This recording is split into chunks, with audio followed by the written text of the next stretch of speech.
Well, hello. I hope this is working. Thank you so much for joining us for our first Winter Warmer. I hope this is going to be a format that we adopt more often in the future. I was just aware that many of us had kind of crappy Christmases, whether you had COVID or you're isolating or you weren't allowed to see your friends and family. I thought we could just do with a little kind of warmer-upper during the Christmas perineum, as my wife calls it. Joining me today, we have the amazing Homai Schmitz. Hi, Homai. Hey, How you doing? Good to see you. I've actually got some sound effects that I can do here somewhere. I'll have to find those. And we have Cairo, who has the coolest surname in Spitfire. Hello, hello. How you doing, Cairo? I'm doing good, I'm doing good. And then we have the beloved Oliver Patrice Vader.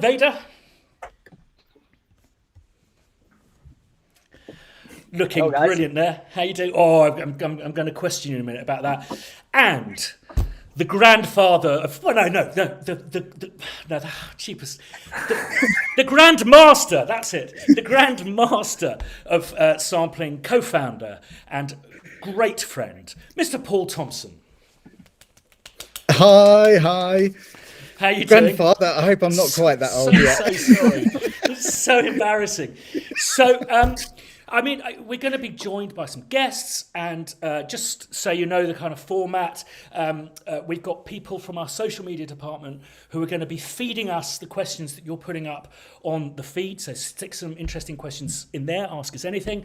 And we'll also be inviting some of you up into this Google Meet. The one thing I absolutely beg of you is please don't click on the Google link if you're not invited, because it means we won't be able to play the games that we've got planned and all of that kind of stuff. We've also got some guests joining us on this Google Meet, and you'll be able to ask them questions. And indeed, if you're taking part in the meeting on screen, then you'll also be able to ask them questions directly. Some really interesting people here. And later on, we've got some games with insane prizes. And in fact, we've got a competitor who's going to try and make us lose as much money as possible. More of that later. So I think that's about it. So keep the questions coming. And I guess the question to ask everyone who's watching is, what drink have you bought that you've never drank before? And it'd be interesting, Alba, if you can feed through to Oliver the most interesting things. So, Paul, have you bought a drink you haven't drank before? I have. It looks a little bit like a urine sample, unfortunately. I can say that is a drink I've never drank before. And I thought I was making an Arnold Palmer, but I actually started by adding, unfortunately picked up the wrong bottle, and started by adding lemongrass, fizzy lemongrass. So I genuinely don't know what it's going to taste like, but shall I taste it now? Yeah, go for it. Live on air? Yeah. I hope it's not vomitous. And it's surprisingly sweet, but lemony at the same time. How very odd. Citrus and sweet. It's like you've got everything with that. Yeah. Homai, do you have something? I do have something. However, I only just came back from Vienna, and I didn't have much at home, and I'm still staying away from everybody because I'm waiting for my PCR test to come back. But so I was just scrambling things together, and I found some Cointreau. I found, I don't know why, some rhubarb and ginger liqueur. And I had some sparkling water and a lemon. And I'm going to try it now. Has it got a name? Not yet. The Schmitz. Maybe somebody wants to name this one. We got it. The Schmitz is good. The Schmitz Spritz. Yes. That's what that rolls off the tongue. Cara, how does it taste, Homai? It's not that great, but it's okay. It's okay. It's got alcohol in it. It's got alcohol. Cara, what do you have? So it's just I basically finished a lot of it already, so it's already almost done. But it's a passion fruit mojito. That's all I could find. So yeah, nice. I've never tried it before, but it's nice. I already finished most of it. So, yeah. Has it got the little seeds in it? Yeah. It's really good. Excellent. Oliver, yours looks milky. You cannot. It doesn't really does it justice. It looks I like put, something out of Cocoon. cinnamon. Why? It's got cinnamon. It's got like a little cinnamon vanilla stick and everything. It's an eggnog. Oh, I've never had one of those. Me neither. So I'm a big. I mainly drink Rioja red wine. I'm a big red wine lover, especially Rioja. But since the task was to have a drink I never had before, and I'm not a big cocktail drinker, so I was like Googling typical cocktails that you drink on Christmas. And apparently it's a British kind of tradition. Yeah. Is it? Yeah. Yeah, very kind of Dickensian, isn't it, Paul? Yes, I think so. Yeah. Well, I it think certainly it's got sounds Dickensian. It's got a huge history behind it. I was busy making it, and then I Googled it, and it's got a huge kind of Wikipedia thing. And like nog apparently means beer, or used to mean beer. And even earlier, I think in the 17th century, it was a mug, like a wooden mug, like that was carved or something like that. So interesting history. I'm going to read more into it after I drank a few of them. I've got a totally random piece of trivia. My youngest daughter has taken up doing horse riding. And it's started, Paul. There's no stopping me now. It's a slippery slope. Yeah. And do you know where the word canter comes from?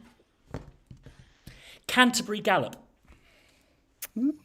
A lot of horses have to be trained how to canter. It's not entirely natural to them. So it's called the Canterbury Gallop. Okay. Very interesting. It's kind of not that interesting. But okay. What's your drink, Christian? Well, no, but what does it taste like? The eggnog? Oh yes, the eggnog. Oh, amazing! It's dangerous because there is not rum. The other thing. What is in there? Jesus, I just made it, and I think I'm already really drunk. Brandy. Yeah, it's brandy. Brandy. I think brandy is a dangerous one, at least for me. Yeah. It gets me. It goes quick. Not as dangerous as this. Oh dear. Has it got the worm in the Or bottom? mezcal. Yeah, I've never had mezcal. Is mezcal like tequila? Is it not like got some hallucinogenic property? I hope not. Because I'm running the Doesn't streaming bode program. well. I'm running the streaming program. I want to find where these sound effects are. It has quite earthy tones, I think, no? Earthy tones. All right. Maybe like a rye. My depths here. I've got one theory about tequila is no night ends well when tequila comes out.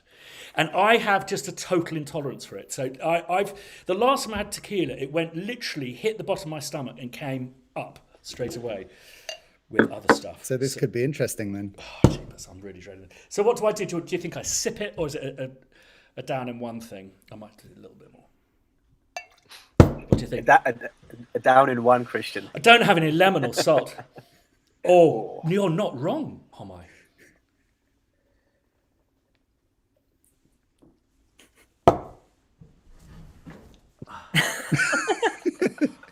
Mic off. I get even redder than I usually am. How terrifying. So, that's out. Well, Alba, I don't know if... yes, we're getting some good comments on Slack. I'm going to do that. That should look better. Yeah, that should be down there. So we've got... hopefully the audience have got some interesting drinks that they're drinking. Maybe Alba can feed that through. They do, yeah. I've got. Sorry, I'm seeing this slightly later. Sorry, Alba. I thought you were texting me on a different channel. Okay. Yeah, a couple of extra things that we we'd love to know from anybody who's tapping up their comments on the stream. Best new toy of 2021 is a great one. So anyone have a favorite new bit of kit? And it doesn't have to be like high tech. I was thinking about this earlier, and actually my favorite new bit of kit is this pencil, which I've been using. I've been writing a lot more this year on paper, and I'm really, really enjoying it. But I've got a really nice propelling pencil. And so that's my favorite new bit of kit, which sounds a bit ridiculous. But so it can be literally, it can be anything. They call them a repeater graph, don't they? Repeater graph. Oh, I didn't know that. Yeah. Ah. Well, I'm a bit of a calligraphy nerd. Yeah. Homai, have you got any new No, not for Christmas. A little bit a while ago. 1 second.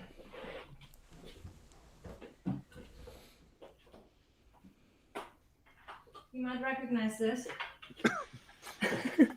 But I got this. Ah, yes. And I've been having fun with it. It's meant to be it's a cross between art and modular, isn't it? Yeah. And it's Yeah. make noise, isn't it? Make noise, yeah. The Strager. And Albert, I tell you what, if you just put everything in the winter warmer, then we don't have to physically click onto stuff. Thanks so much, Albert. Sure. I can feedback some people have already shared some drinks they're having, and it sounds quite diverse. Someone's having mince pie milkshake. So, I'll try that. I mean, how I would like to know mince pie milkshake. So you blend the mince pie, or maybe someone could kind of elaborate on Brown bread ice cream is delicious, by the way. Wow. Just mince it all up. Chocolate digestive tea. That's great. It's maybe alcohol missing in that one, or Yeah. but fireball and rum chata. Wow, that sounds amazing. And banoffee. Excellent. That tea thing reminded me of, do you know in the East End, when it was really, really downtrodden, people were poor and they couldn't afford tea, they had this thing called cinder tea. So when the bread was rotten, they would toast it on the fire till it was burnt, and they'd put it on the top of their mug, and they'd pour boiling water through it, and drink the tea, and eat the blackened toast, soggy toast. That It must be interesting. lovely to live in those days. Christian, I've just got a quick request.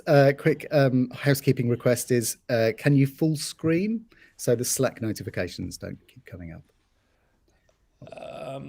Does that make sense? Yes, I am full screen as far as I know. Oh. Am I? Okay. I tell you what I'm going to do is I'm going to switch Slack off, and you guys.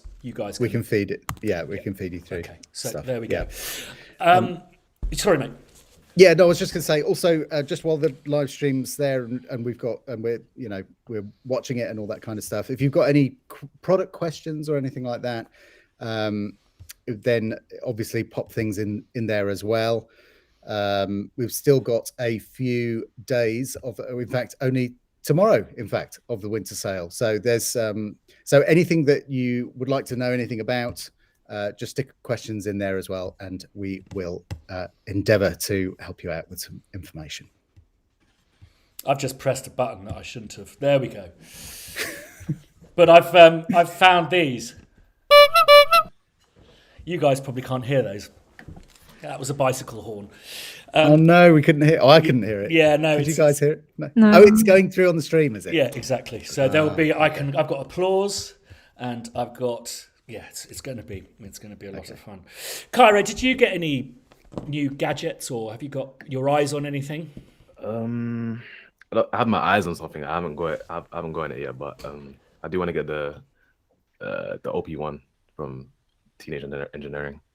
I want to get that for sure. Hopefully soon. But Do they still make that? yeah. Yeah. Awesome. Oliver? I got a new baby, so The ultimate piece of kit. Very complicated. No very instructions. complicated. It keeps you up. There isn't. Even if you wanted to read the manual, there isn't one. Keeps you up all night as well, though. Yeah. No, I've got actually because I've moved house again.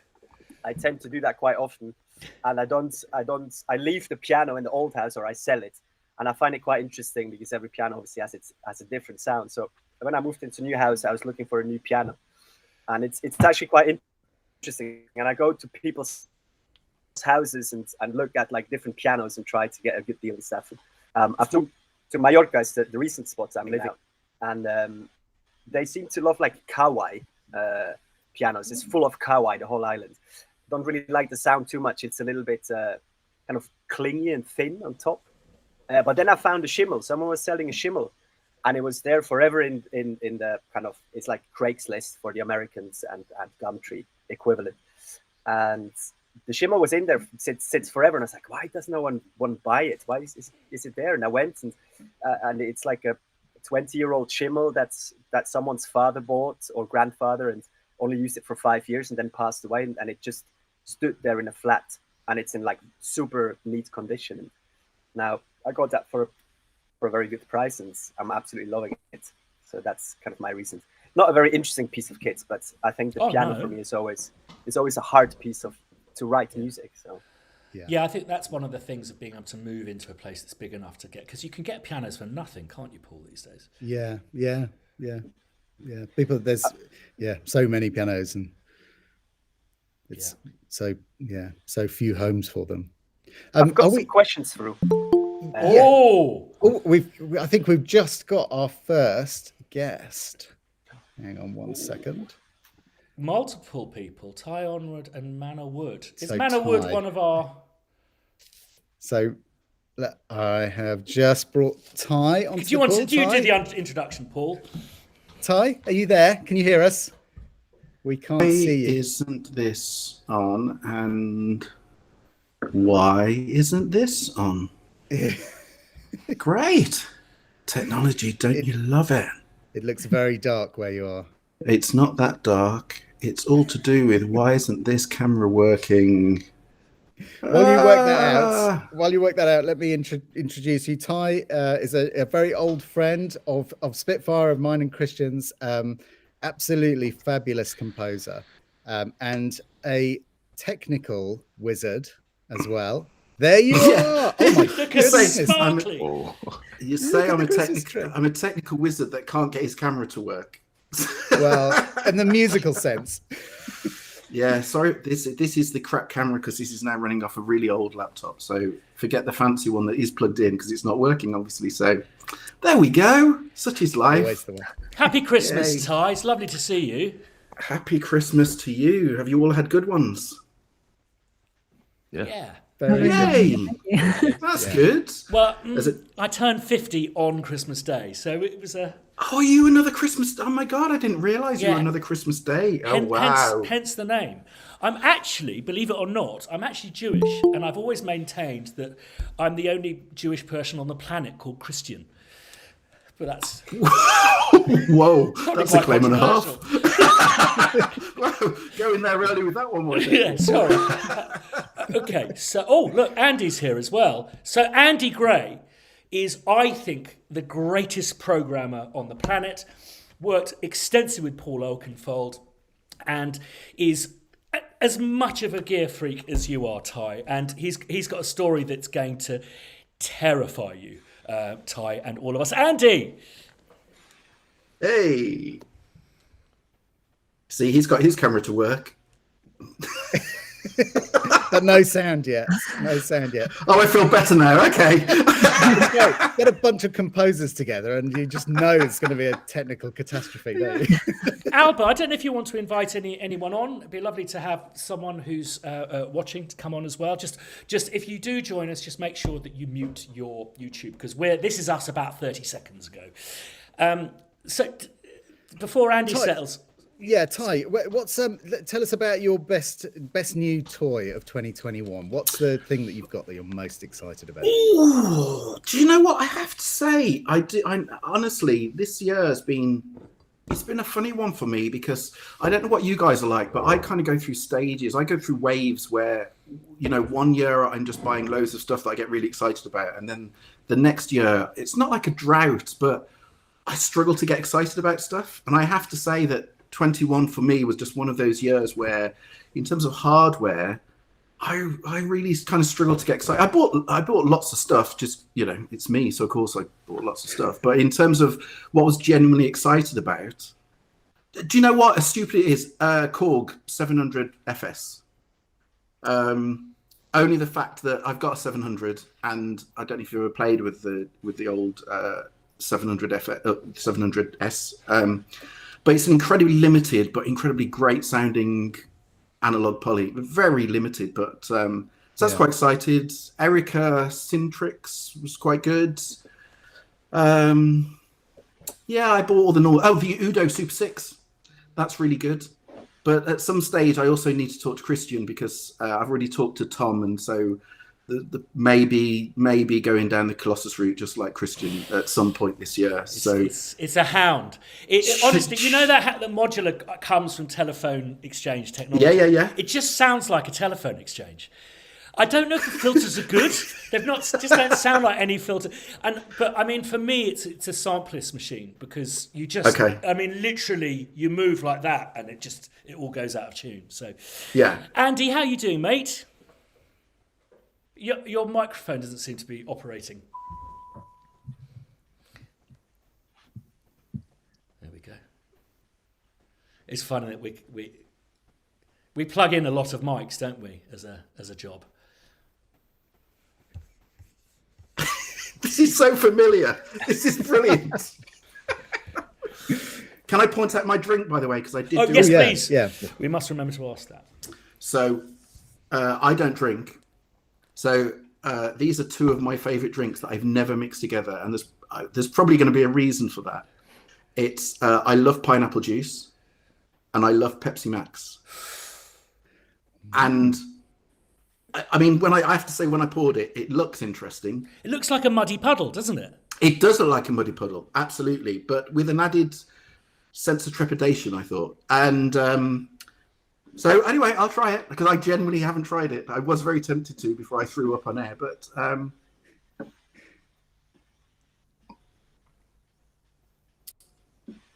my God, that's actually quite good. Pineapple Coke. It's a new thing. Pineapple Pepsi. That's actually... God, actually, do you know what? It actually almost tastes alcoholic. Oh, there you go. Andy, are you with us now? Wow. There you go. Andy's You're frozen, Andy, just in case. Well, it's good to know that it's going so well. Yes. Okay. So I'm going to admit this person. Hi, Man of Wood. Oh, no. Bye, Man of Wood. Teasing. So I think we have Ethan, who's also waiting to be put on. Okay. I'm not seeing him or her. So you can see the code here at the top, Ethan, if you're watching. Just click on that, and then I should be told of you arriving, then I'll admit to you. And again, please, everyone, don't come here unless you've been invited, because it's going to mean that we're not playing the games and all that kind of stuff. The Andy's having some technical problems there. Can I just say, by the way, because I haven't had a chance to thank any of you guys, actually, for this year, but can I just say, and I'm sure many people would love to be on here and say, is Abbey Road 2 and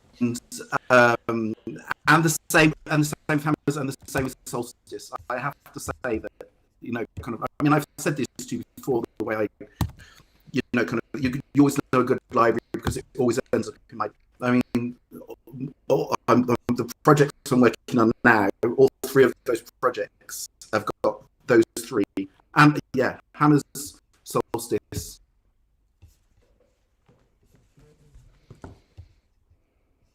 Sorry, people, about this. Let's do that. Yeah. So thank you for that. Thank you. Hello. So, Can you hear me? Yes, Andy. now can you hear me? How are you doing? Yes. You can hear me? We've got you. Yay! Hi. Happy That's a Christmas, everyone. It looks very Merry festive Christmas. there with your chair and your. I got your a Christmas memo tree. to look festive. I'm very festive anyway, but drinks to Fantastic. introduce. So what have you got for us, Andy? Well, I couldn't. I'm actually away for a couple of days, having a break from my shitty Christmas, and my favourite drink is Lefroy. Oh, So I've never ever put anything in Lefroy in my life. So this is the best drink. But for you guys, I'm going to make a whiskey dry ginger out of the nicest whiskey on the planet, and then explain to you how awful it is. I've never done this before. Christian, you did say something you've never tried, and so just for Spitfire audio, I've ruined the finest drink known to humanity. But let's have a look. This is a historically very American drink, is it? With ginger. Oh my god. What's it? What's it like? Is that a good? Oh my god. Well, you know, all my life I wanted to drink whiskey all my life, and my dad wasn't a drinker, and he used to have whiskey and dry ginger like a Bell's or Teachers, and I always hated it. And a mate of mine about 20 years ago introduced me to Lefroy, and I was like, wow, that doesn't taste like whiskey. This tastes like what my dad used to drink. Well, that's a good thing. I don't know. I'll get drunk slower. Yeah. Ethan has joined us. I can see that your microphone's muted and we can't see you. Don't feel you have to put your video camera on if you don't want, but you'll have to unmute your microphone, which is that little. It looks like a vintage microphone icon. Andy, Ethan. Before we chat to you, Andy, you've got a horror story, haven't you? I do. I have a massive horror story. I mean, I might as well just let some. You said about screen share, and I'm not very good at that. So I'll show you my iPad. This is a memory moog. Oh my. No. This is my studio. Fuck.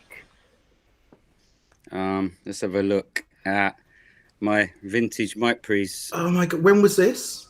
This year, 2021. And some of my silver discs from Big Brother. April. And who was talking about Colossus when you couldn't hear me? Me. This is my VCS3 that was made for me 13 years older. Andy. So I had. Was there was an ARP 2600 as well? I don't know if I have that picture to hand. Oh, well, I tell you what, just to cheer us up before we go into any detail. This is the hard drives. So every single hard drive for 5 years survived in the corner of the studio. Wow. In an oak cupboard, right? And my server, Synology server, was all melted like Planet of the Apes. It all looked like Charlton Heston Planet of the Apes. And me and my son smashed them with hammers and opened the cases, and every hard drive survived, so I didn't lose a single file at all. Wow. And I haven't got pictures of them, but my microphone collection, my previous studio, I moved 4 years ago from the Isle of Wight. My previous studio on the Isle of Wight was quite damp. So I bought these Pele cases because my microphone capsules were getting a little bit like they weren't sounding the same. So everything's in Pele cases. All the Pele cases, those kind of waterproof cases, melted. And I wish I had pictures, but inside every microphone with those little crystal beads I put in was perfect. So I didn't lose a mic or a hard drive, but everything else, since I'm 36 years doing music, everything else is gone. Everything. Just a lot. So there's basically hard drives and microphones and everything's gone. Do you know how it happened? Yeah, we do. So I live on a farm. I have a farm, and I also design furniture as well. As a bit of a sideline.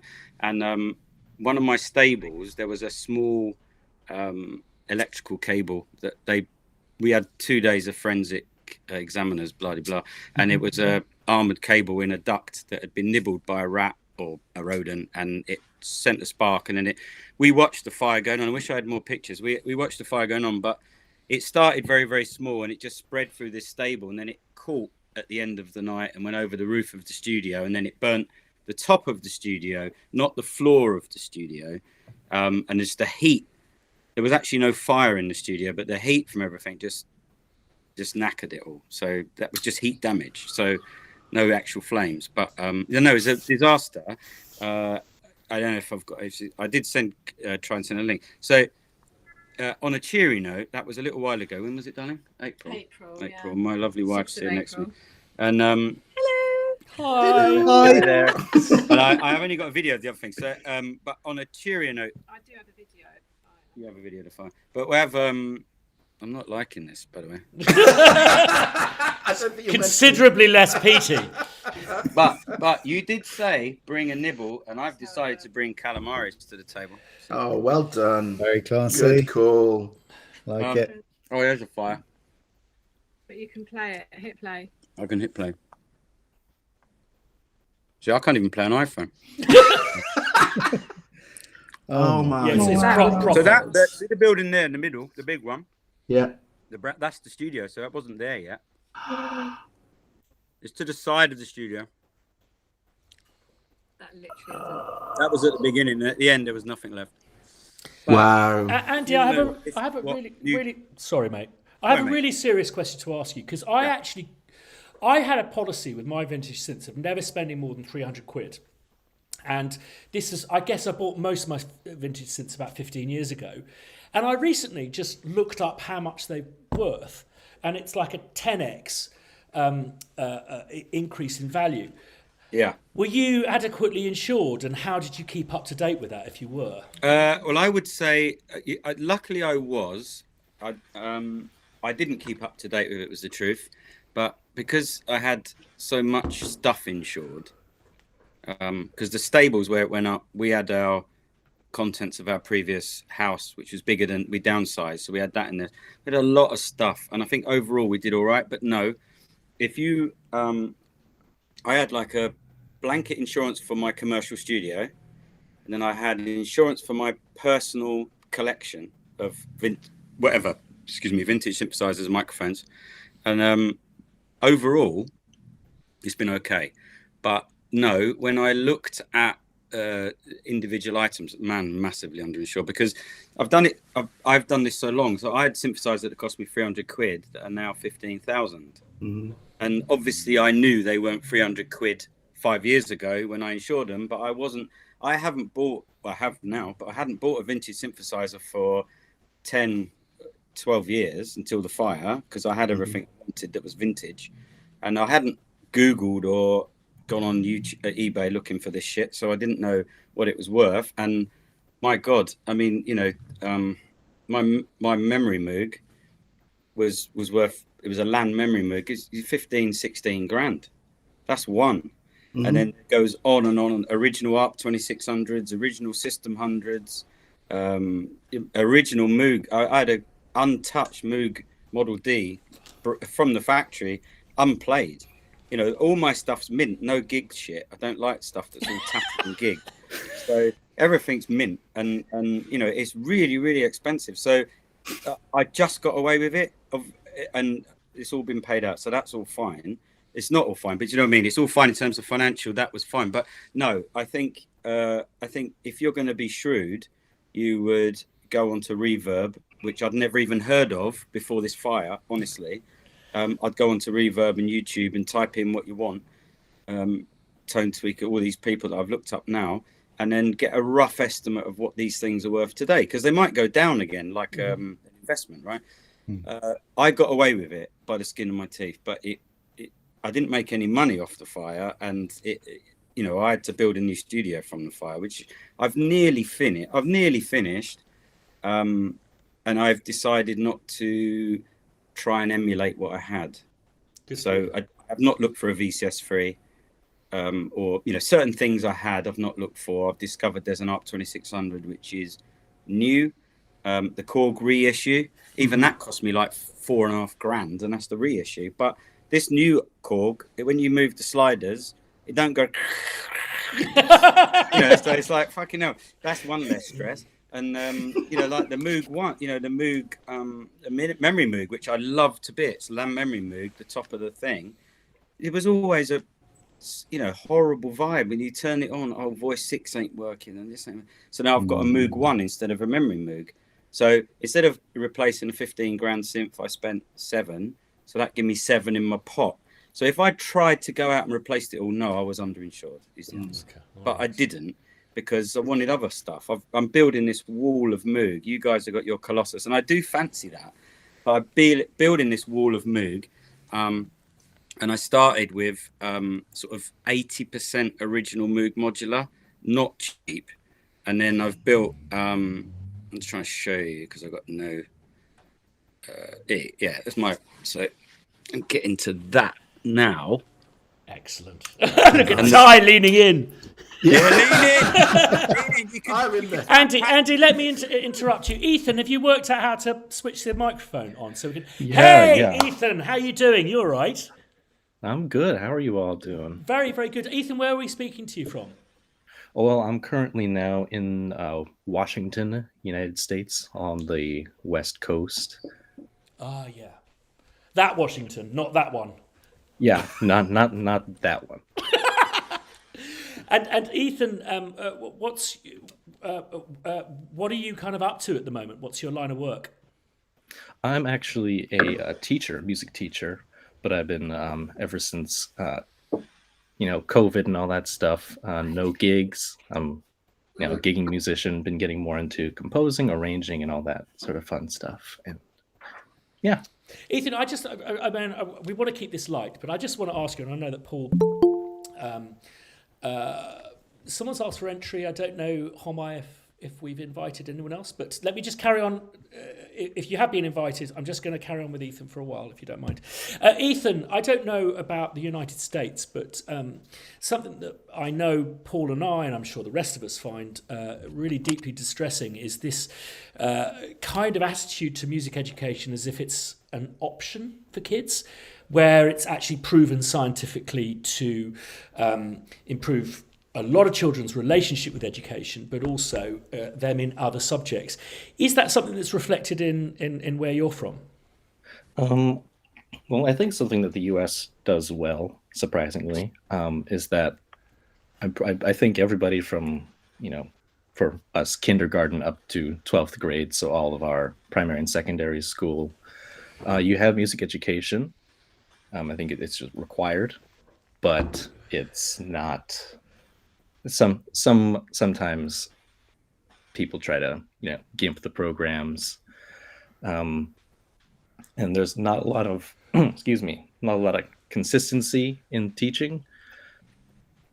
So what you might learn in one place isn't what you might learn if you transferred schools somewhere, and it's really kind of course the teacher is very important in that. So it really depends. I'm lucky in Washington. It's definitely a lot of stronger music programs in the school districts around here. So that's very lucky, and I get to be in somewhere where there's a pretty high standard of music in the schools. So that's nice. And Ethan, on a more important note, have you brought a drink that you've never drank before? Well, I got to say I'm not much of a drinker. I have a cup of water with me. You must have had one of those before. Yeah, I don't drink alcohol, and frankly, it's quite early here, and I'm not really too. First thing in the morning, isn't it? Yeah, it's Bloody Mary. It's 9:30 now. But Yes. Ethan, sorry, Paul. So tell us, you've got a question for us. yeah, my question is, what's your process for coming up with new products, especially ones that are a bit more unique? Not like we're going to go to Abbey Road, we're going to record an orchestra. That's kind of obvious. But things like, Solstice, like swarm libraries. Yeah, what's your process with, coming up with the idea for that kind of stuff? Christian, you should take that, because the swarm, I know you could talk about Solstice as well, but the swarm thing is really quite an interesting where that came from. Yeah. Why don't you tell us? Yeah, I did this film called The Go-Between, and it's set in, I think, Edwardian England. And part of the character of the film, it's a kind of a sexual thriller, is the heat. Now, when you see pictures or images of rolling English fields, you don't associate heat. So the director said, well, it was one of the real problems is getting across this idea of heat.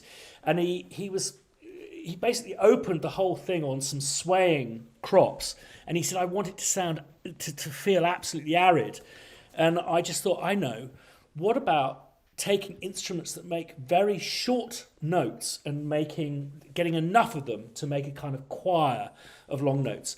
And so I got some mandolins and charangos into our studios, about 20 of them, made my own little private library, and went, oh, this is nice.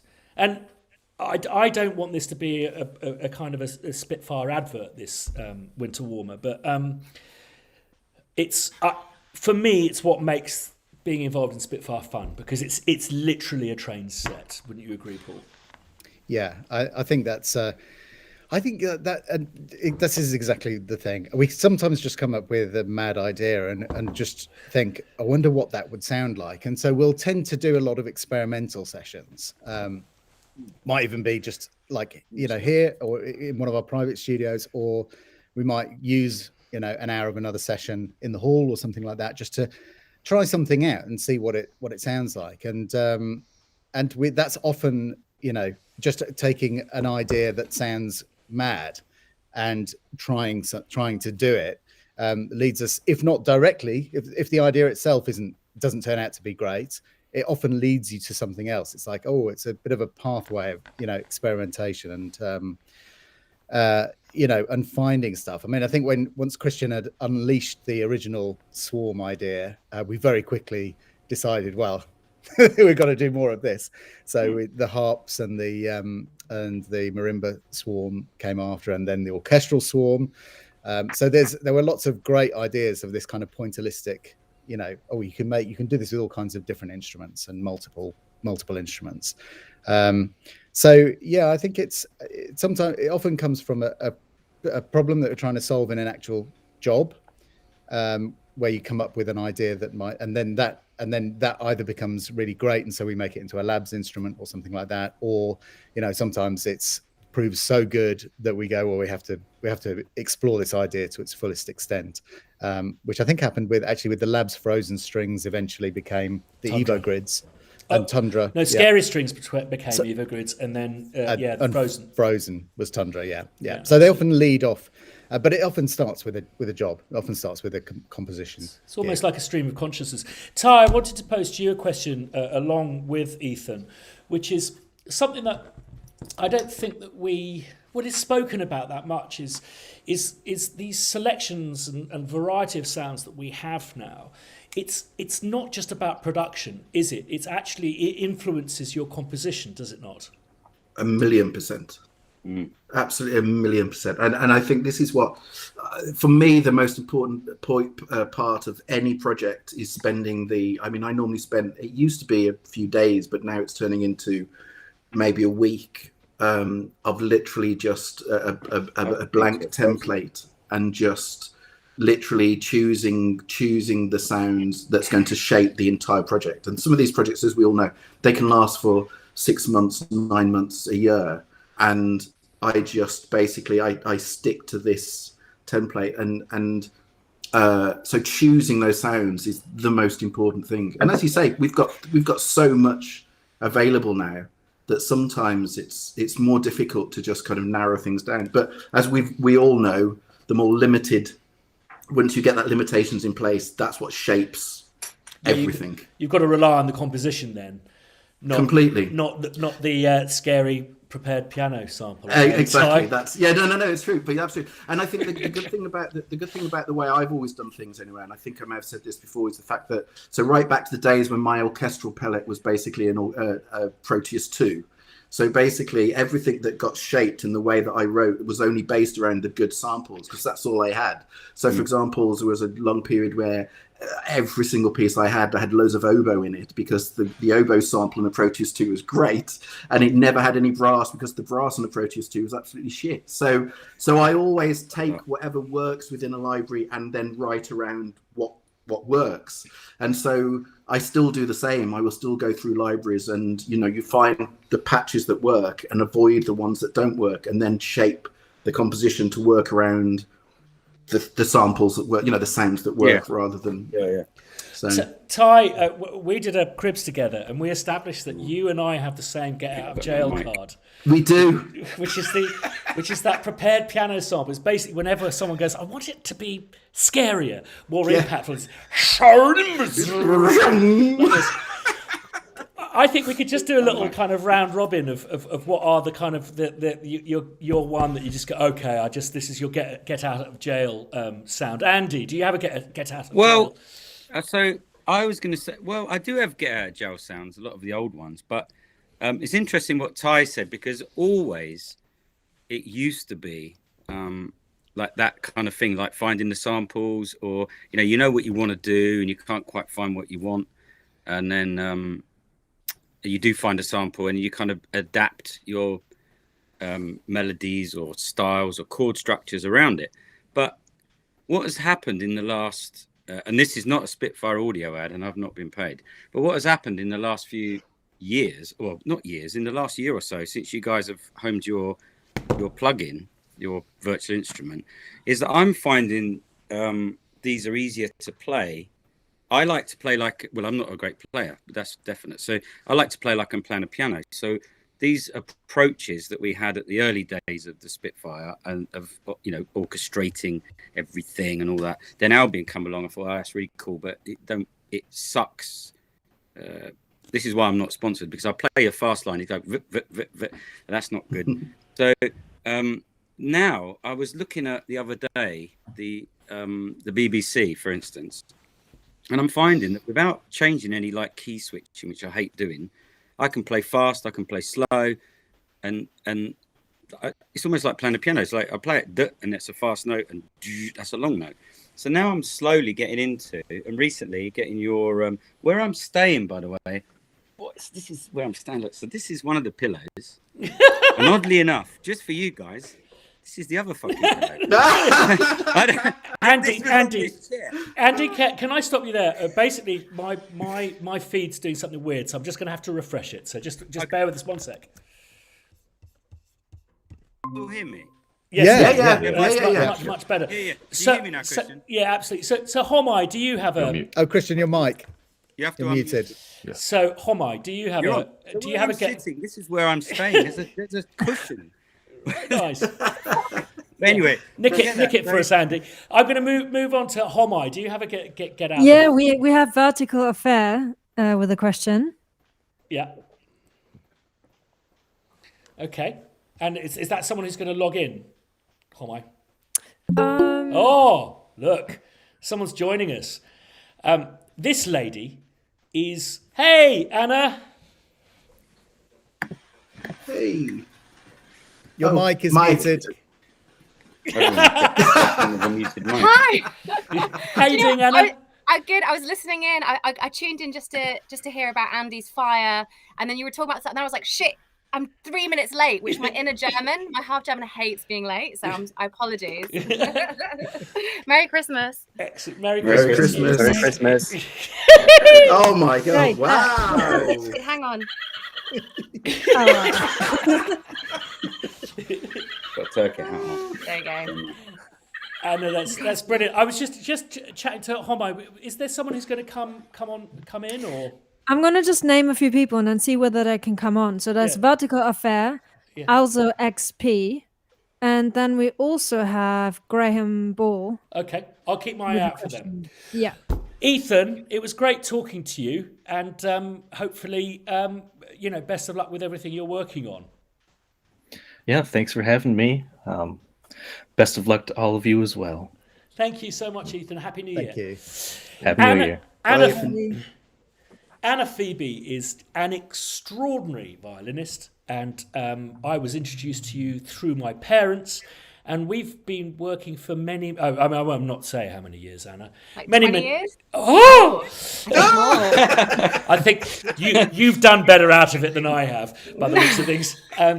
But you're a massive up and coming composer. You've been working with Nissin Sawney. You have a band called Ava Waves, and you've been doing lots of radio stuff and all of that kind of stuff. So welcome, Anna. Thanks for having me. This is so cozy. It's nice. Hi, Homo. Hiya. Hi, Alzo. You okay? Can Alzo hear us? I think you're muted. So I'm muted. Yeah, you're muted, Alzo. Your mic is muted. Look at the little mic on the left. So, Anna, how's your year been? It's been, oh my goodness, I can't believe we're like at the end of it tomorrow. It's been really, actually, I've really enjoyed this year, despite the ups and downs. I've just have to say, I've just come out of having my parents stay with me for 2 weeks. I dropped them off at the thing. So I feel like I think I'm still drunk. I've been drinking since yesterday morning. And I've just been like, so because they were quite sort of COVID safe. So as soon as I dropped them off, I've seen so many friends since then. So my year has been good, up and down, musical. in this space, not traveling, which is still weird. Because you've but toured yeah. a lot, haven't you? Yeah, well, most of my career before COVID was definitely touring. So I've been spending more time composing and producing and being in the studio, composing for film and working a lot remotely. As like, you know, we worked together a couple of weeks ago, didn't we? I did something for you. So, but yeah, I mean, I really can't complain. I live by the sea, and yeah, I've got landscape and horizons to look at. That's amazing. Alzo, how are you doing? Hi guys. It's good to see you. Where are we speaking to you from? From Dundee in Scotland. I could just open the window and shout. And Yeah, we could see each other. We could wave. I'll flash a torch. And we could see each other. Am I right in saying that some bright spark several decades ago decided that coding was going to be a thing and set up a big coding course in Dundee, which is why there are so many coders in Scotland? Yeah, so we have Abertay, which is a massive university it focuses on video games actually. So that's where all the video game industry kind of comes from. Lemmings is from Dundee. Grand Theft Auto started here, all that stuff. So yeah, it's quite exciting. If you're a coder and you're into that stuff, it's good. Yeah, I mean, and also we've got what's it called, Rockstar North. Yeah, overlooks Arthur's Seat and stuff, so it's quite extraordinary, isn't it? That's kind of quite an interesting thing about computer games, Paul, isn't it? That geographically it's not so kind of London centric and doesn't rely on you being in London. Yeah, there's quite a lot of bases out. I mean, there's obviously, you know, bits around Guildford and there's areas around that are closer to London. Leamington Spa as well. Yes, yeah. Bizarre. Alza, do you have a question for any of us here? Oh yeah. Well, first of all, I want to say thank you. I only just started getting into composing this year because I'm a gigging musician, and you know, we get stuck indoors. I thought, what am I going to do with myself? So I've invested some money and bought a few Spitfire libraries and that. But one of the things I wanted to ask is, how do you guys deal with fatigue or sadness after you've done a big release? So I worked really hard this year. I released lots of individual tracks, but I released an album, which I'm proud of. And I released it, and once it went out into the wild, I felt this weird sadness feeling like, oh, how do I get myself back up to creating something again? Do you know what I mean? Like, it felt like it wasn't a chore when I was doing it. It wasn't difficult. I loved it. I spent a lot of time on it. But once it was done and it was out and I got some feedback and it was great, and I just felt a little bit like, right, what am I to do now? Anna, so how do you guys deal with that? Anna, you'd be well equipped to answer that. I think I totally get what you're saying, Alzo, and I think that I've always released music, and I really think there's a parallel between women and getting postnatal depression or like the baby blues 3 days after you've had a baby, because you've like let this thing, you've been, you know, whether it's 9 months, a year, or however long you've worked on this thing as part of you. It's who you are. It's like wrapped up in your identity, and you put so much love and craft and thought behind it, and you release it into the world, and then it's kind of like, the world keeps going, and you're like, but I've just produced this thing and it's all of me. And then there's also the thing like, but who am I now that it's externalized? And I think it's kind of just, well, talking about it is like, I think normalize it. I think it is normal, and you're not alone. I think I still go through that, and I think it's maybe thinking that like everything that you produce, it's not the end of who you were. It's all part of a journey, and it's all that's definite. It's like what you were writing, that, you know, is part of, it's like writing a diary. And just because you finish one notebook, there's another notebook, and you can keep going, and not to feel yourself, not all of you is in that. It's actually who you were at that moment you were writing and producing is in that. And there is more of you to give, and there is more things you'll want to say. And whether that's, you know, you go straight into it, or you need a bit of time, and then you find inspiration through something else months down the line, or even a year. Like, I think just being kind to yourself and being okay and sitting with that feeling, because it is a big deal to expose yourself and be vulnerable and put yourself out there with your music. Anna, as a corollary to your question, Alzo, Ty, you've just been working on a mega project with Midyear, and it reminds me of a project I worked on, which was Poirot, and I realised that was the happiest I was ever going to be in my life, writing clarinet themes and stuff. And I literally had to write music watching the man die, and it's like, this job is definitely over. because he's dead. Yeah. You've just done this just once in a lifetime project with Midure, and how do you deal with the grief of that going out there? Well, that was that. I mean, the funny thing about that one is that by the time it actually got released, we'd already started on the next one. I think, and that's how I deal with it, with everything, because I'm always. The moment I finish one, I always get frustrated that I couldn't put everything that I wanted to in the project. But you can, it's whether it's, if it's a TV deadline, it's because it has to go out, or if it's a project like that, it was because we had a release date. So you have to get to a date where you finish. But the way my head works is I get so frustrated that I couldn't put everything in that I wanted to do because I just ran out of time. I'm already looking into where my head's going to next. And so with him, I mean, it was a big deal, and it but we'd already started sowing the seeds of what is still happening now, and so that's the way my head works is I'm always looking onto the next project rather than what I'm on now. It's an interesting point, because picking up on that same thing. So I did a project with Liz Fraser. I'm jealous straight away. Yeah, it's like a big boom of a name drop. Boom! Fuck you all! Of all the names to drop, that really was just a fuck the rest of you. Listen to me. Yeah, well done. Hats off. Go on, sorry. Oh, so no. I was just saying, is my mic working? I don't know. Yeah.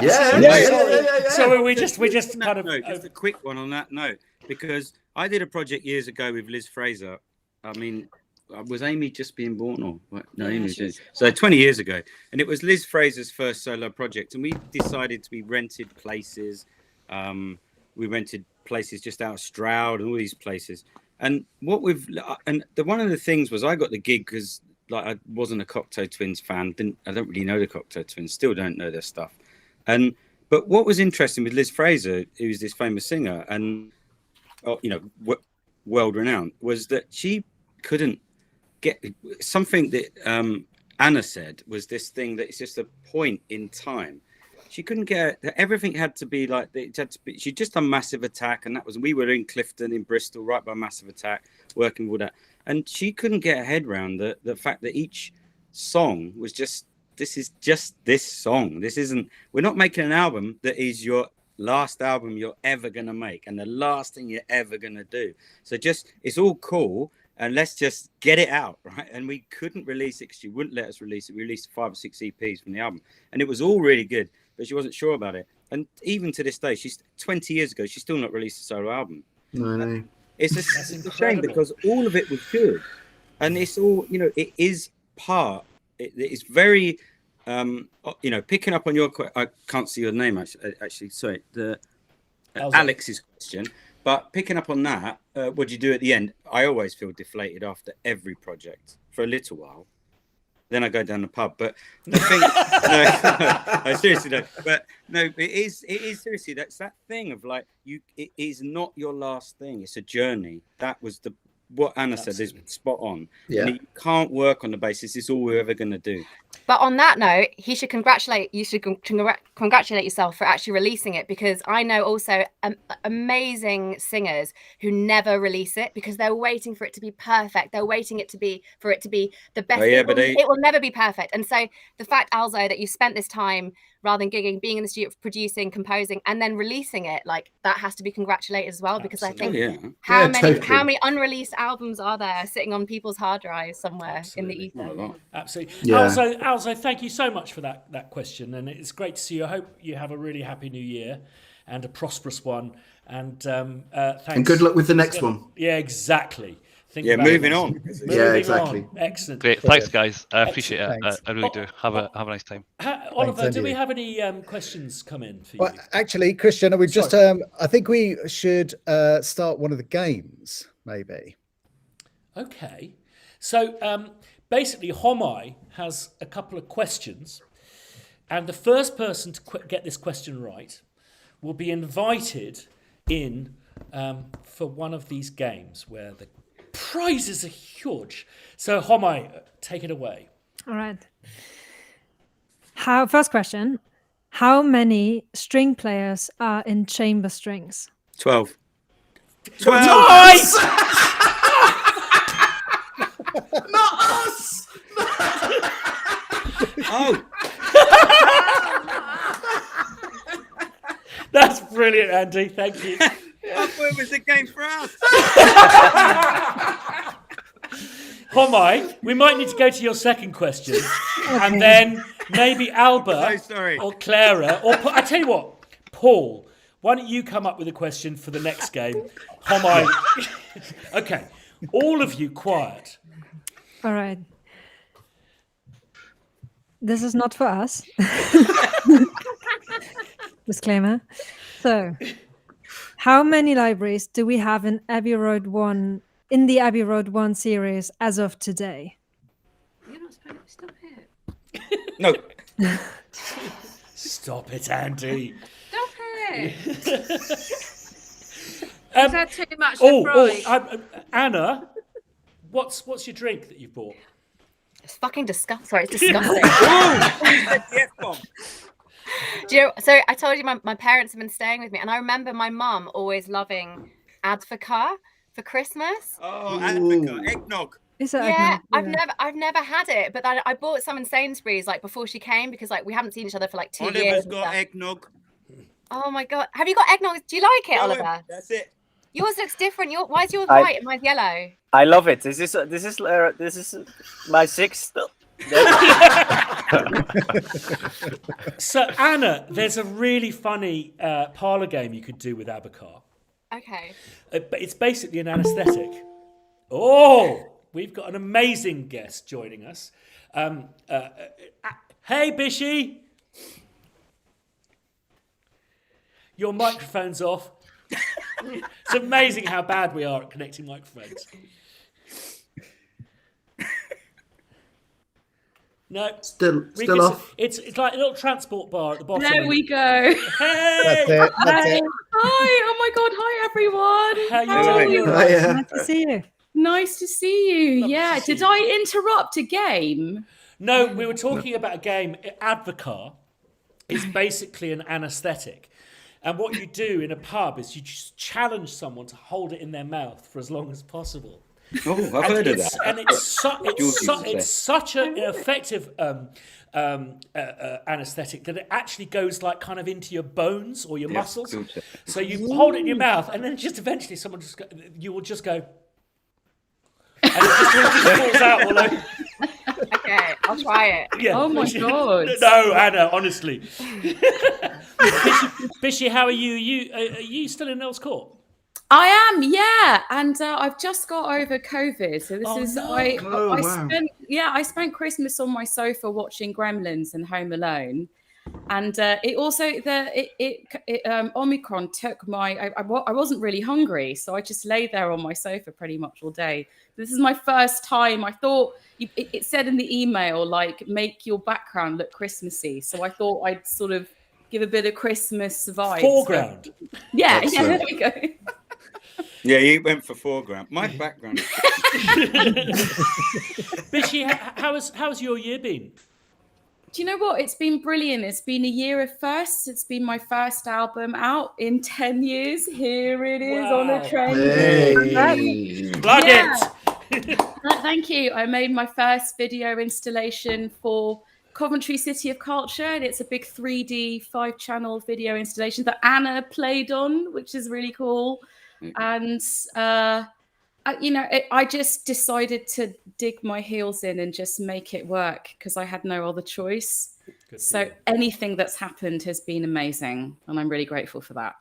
Now, Bishy, we found this out long after meeting, but we went to the same school as each other, didn't we? I did. I'm Yeah, I did. considerably older than Bishy, but I may hasten to add.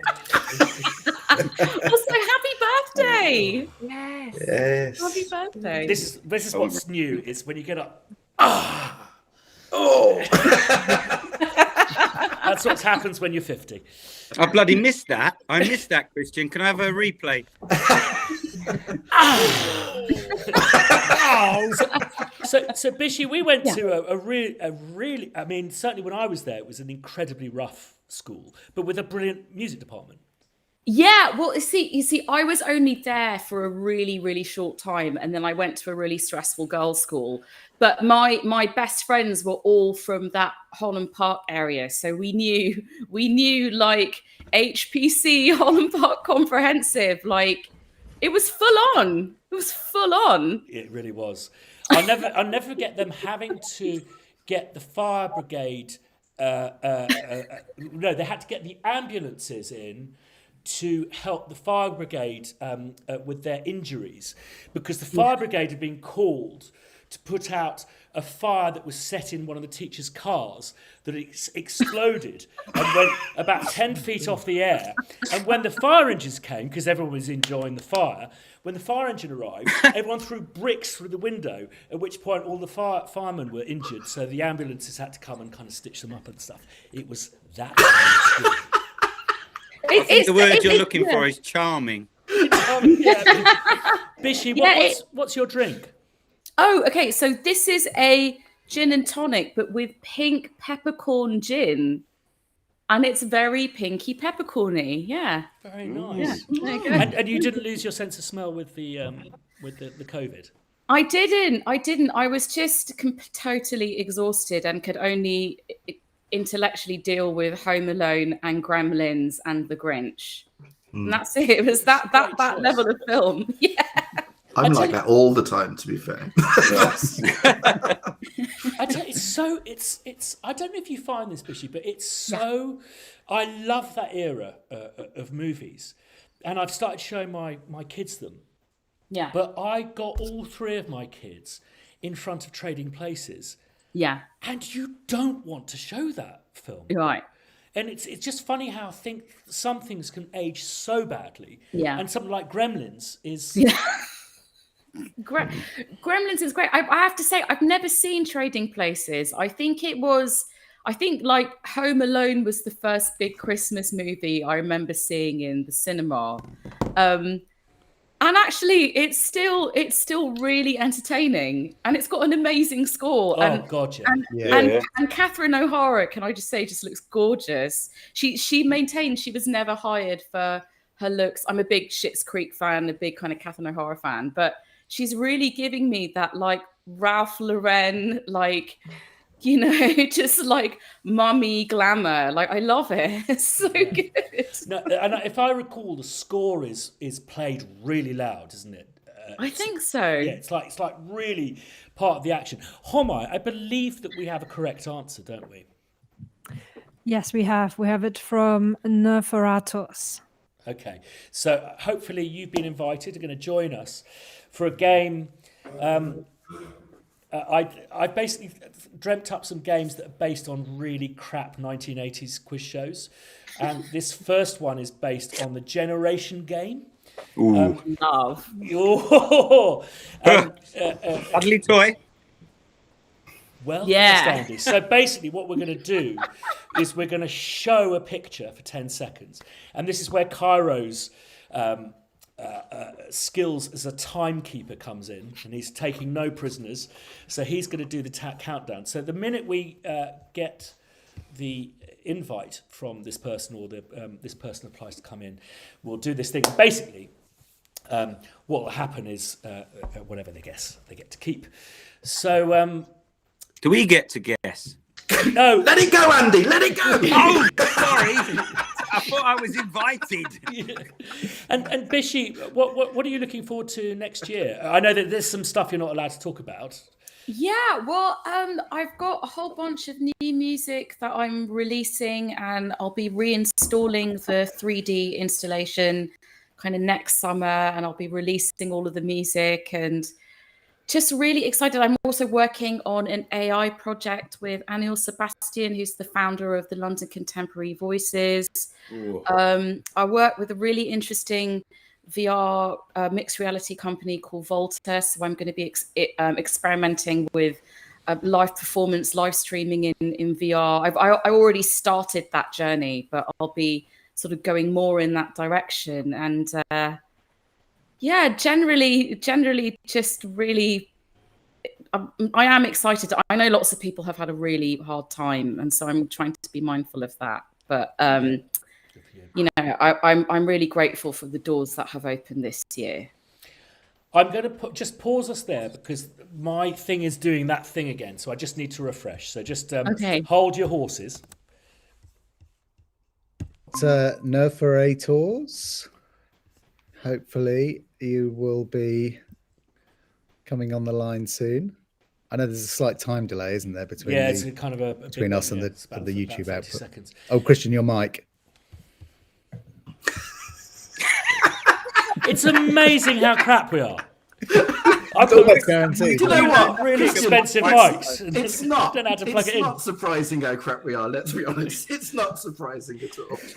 Anna, what are you looking forward to next year?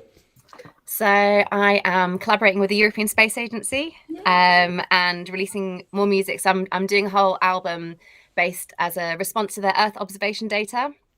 And I actually got a chance. Wow. I got a chance to go out before COVID to their incredible tech center in the Netherlands. And oh my goodness, I was speaking to you guys at Spitfire about doing like a space labs, because there's some of these rooms where they bring in the shuttles to test what's going to fall off when it goes off into space. And these rooms have got like 40 seconds reverb with doors that have they're insane. So, and I was talking again also to Anne Sebastian. I'll be using LCV Voices and also her ensemble, who are a great female non-binary string ensemble. So so we're going to be collaborating and writing music based on climate crisis data. I'm super excited. That's amazing. That is amazing. That sounds awesome. Anna Abishi, something that at the very heart of Spitfire, right back to the days when it was Paul and I and a couple of other people helping us out.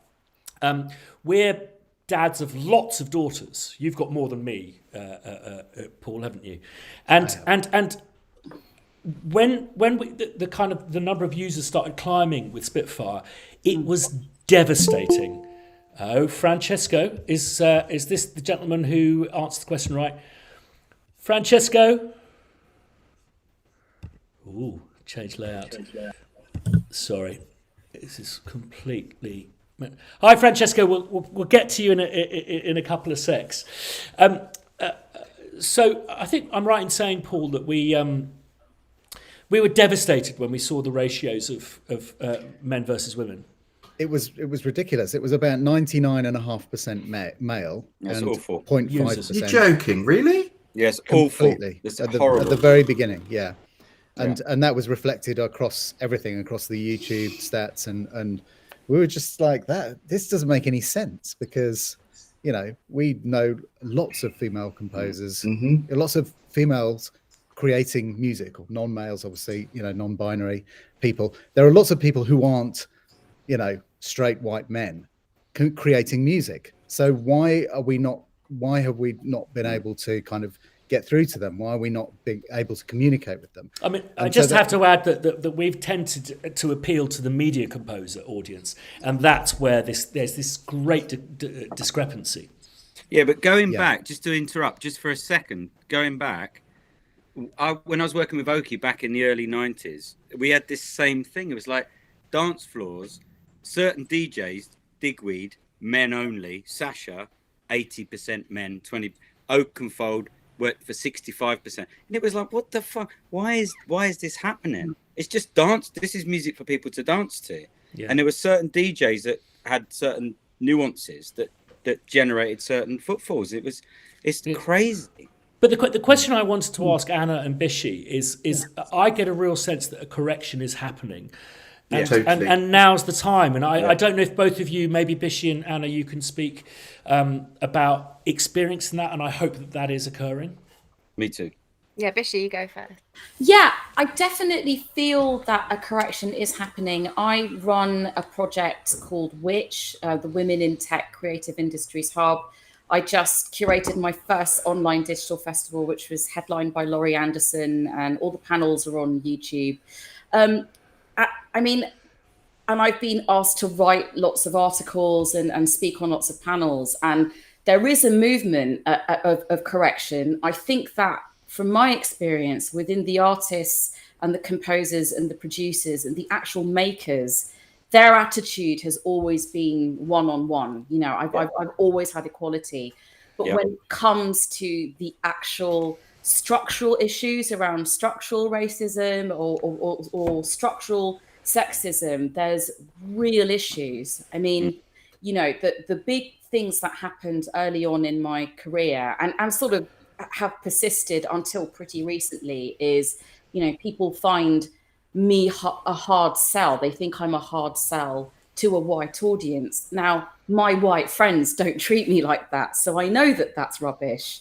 But there's something about getting behind different kinds of voices and talent. It just, like, people don't see the dollar signs unless they can see that success replicated with somebody who is exactly like you. And people do have internal bias. And a lot of the time, you know what, they're really not meaning to. You know, here in the UK, people live diverse lives. They live very, you know, how people have absorbed culture through music, through film, through, I don't know, all different kinds of culture. I really think that, like, as an on-the-floor human, people don't think like that. But when it comes to business, people are in a real pickle. And yes, they are trying, but it could be, there's room for improvement, basically. Yeah. I think things are definitely changing, even like in the last 2 years, I would say. So for the last couple of years, I've been doing a radio show on Soho Radio that focuses on classical, ambient, electronic music. And when I first started, I was really clear, like, I want to make sure I focus on people of color, composers who are female or non-binary. And I'm telling you, it was 2 years ago, it was very difficult to find composers, producers who weren't white, male, heterosexual males. And so I always think there is an institutional thing. I definitely believe in positive discrimination. I think if the box is not showing who we should be as a society, you change the shape of the bloody box. Yeah. So I started to feature music that didn't necessarily fit into that category. And I make sure that people are represented, or, you know, people who are lesser known, you find those people. And I think that's what, you know, I know, Christian, we've had chats about this. I think that's what you've tried to do with Spitfire as well. You just change the box and you make sure you reach out. And obviously that's kind of what you're alluding to. And I think, you know, I think it all stems back from gendered cultural stuff that starts very early on. It's in school. It's how we teach music. It's how we teach technology.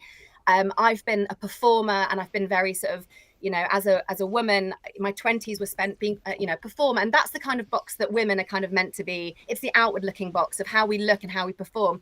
I've been producing music, I would say, for 15 years, and I still don't call myself a producer. There are some men who, after 6 months, they do one thing and they just get out of bed. And it's kind of like, it's like the labels, the confidence that we feel as women to put yourself out there. And I think it is changing, and that's exciting for me. And I think that the next generation, that stuff just does not fly. And like, no. I have to say, I've spent a career working for men. I've, you know, whether it's Roxy Music, John Lord from Deep, like, I've spent my sort of career working for men, and I was so excited the other night. I love making lists, especially at the end of the year. I love making lists, and I had a list of like women who, and Bishy, you're on that list. I made a list of like women, or I made a list of people I wanted to have meetings with and follow-up meetings with in January. And I was like, oh, this is amazing. This has never happened. There were like 15 names on that list, and they were all women or non-binary, trans. And I was like, this is no offense to all the incredible men I've worked for, with, and who I'm married to, but I'm so excited because it is changing. And I think it's been a long time coming. There's still a way to go, but I think it's coming. And it's something that I witnessed, which was fantastic because you were a part of it, is that my wife made an album this year with only women. And, you know, engineers, mastering engineers, the artwork, everything. And Paul Weller wanted to be on it and said, I'll put on a dress for it. He was like, no, strictly speaking. And you were part of that. And what was just so lovely is that my youngest daughter, Bonnie, would spend a lot of time in Castle Sound in the studio, and it was only women in the studio. And I think if I was to say to her, that's really rare, she'd just go, why? Yeah. And it couldn't be corrected in a single generation. Yeah. Rob, it's so good to see you. Hello, mate. You're right. Yeah. We're running a little bit behind, and I've lost our. We've got someone who's going to do a little bit of a competition. Can you switch your microphone and say hey, and I think you'll pop up into the screen. I'm Francisco. Francisco, yeah. Hello. Yeah. Oh, there you are. Hi. Brilliant.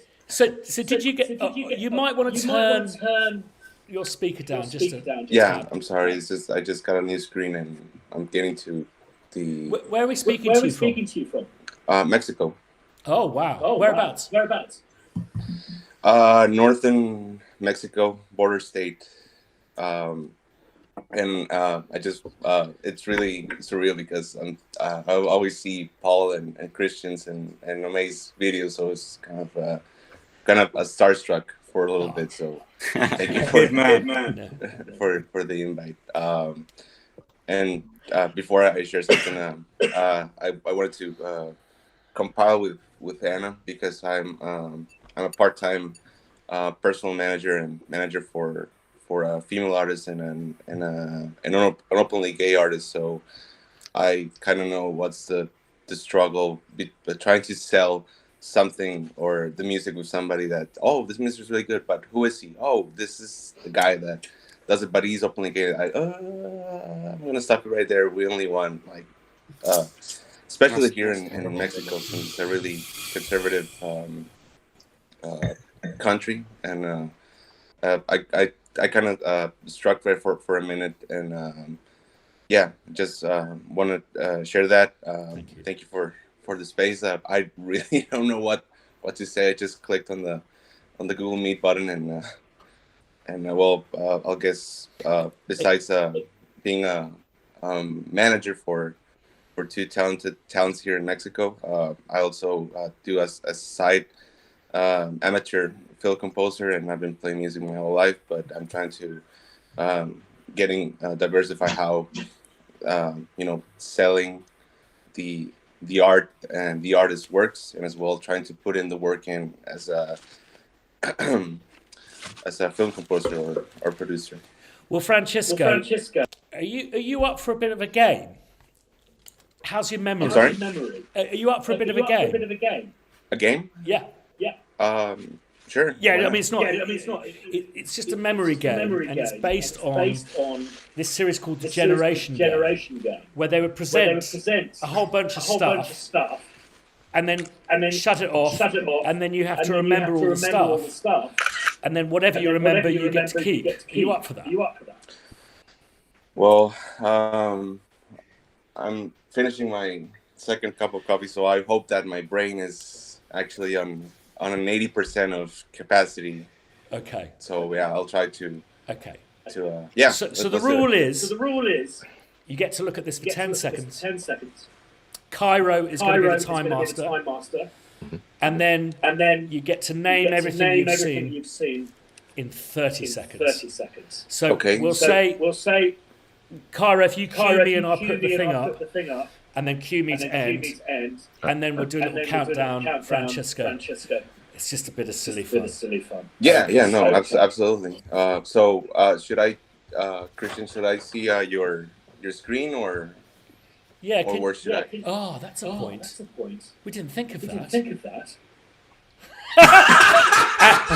Anna has just laughed literally at my face. Hey, I mean, I didn't want to. No. But you can see me, can't you?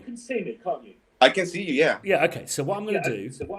Can you, Francesco? Can you see this fine whiskey? Yeah. That's right. That as well. You're laughing. Okay. Share. That's a nice peaty one. Oh. Okay. I'm a little confused, but all right. I'll play the game. Okay. Paul. If I send you this image, will you be able to share your screen? I will try. Can I just send it on text? And then hold your phone up to the screen? No, because it's a detailed picture. I've spent a long time working on this.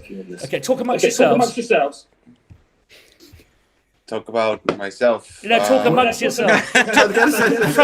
Francisco, do you have a question for anyone here? All right. Question for for you, Paul and Christian. How long did it take you to plan, execute, and sell the Stash library? Because I tried to demo. It sounds just nuts, amazing. Technical question. I don't know if Ty, Andy, or Cairo have. Yeah, it's an amazing. It's an awesome library. Yeah. Oh, Yeah, and It was about 6 months, I think, wasn't it? That was more. It was much more Christian's baby than mine. But yeah, I think you were working on it for about 6 months, were you, Christian? Well, I'd say I was working on it. It was. I just literally was in the Sheephead pub and went amps, and Lots of them. And then 6 months later, walked into Air Studios, as did Bishy. So whilst I'm trying to sort out this mess, maybe Bishy can talk about, and also Cairo and Homai were part of it. So maybe you can. Oh, Jeepers, this is so. We were the band. You were the band. We were the band. It was so much fun. I didn't know what to expect. Christian explained this idea over email. I'm like, oh, that sounds cool. You know, I love Spitfire audio. That's cool. I'll go. Yeah. And then you go there and it's just this set piece. Like Will took a really fantastic picture of me in front of all of the amplifiers, which is like my personal banner on Facebook. And I thought that we were all going to be deafened, but it was actually a full body experience. And it was a bit like, I don't know if you're a Throbbing Gristle fan, but it's more like the more mellow sort of spiritual end of what Throbbing Gristle do. It's like you felt total vibes. It was vibes all the way. And then Christian he taught me how to use one of those lyras in about half an hour. Then we played all of the notes. I mean, it was really, really good. It was really good fun. It's like, I can't believe I get invited to do this. This is totally nuts. I love it. You know, I want to do more of this.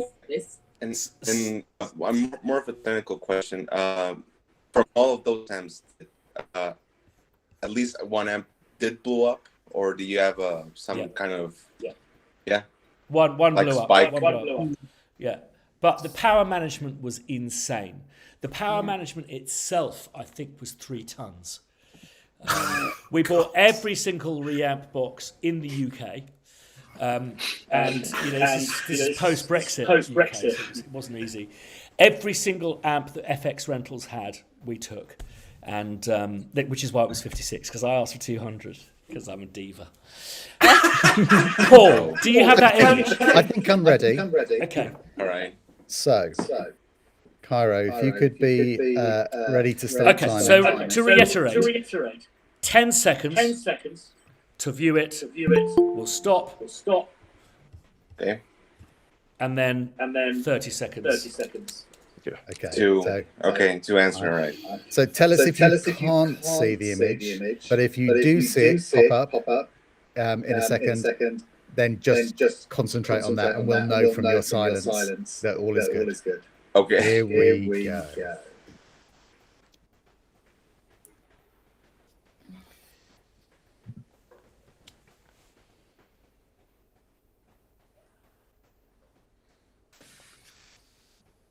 Okay, stop. Oh. The technology works. I like that. Okay, go for it. I saw the BT Falls library. I saw Teddy Bear.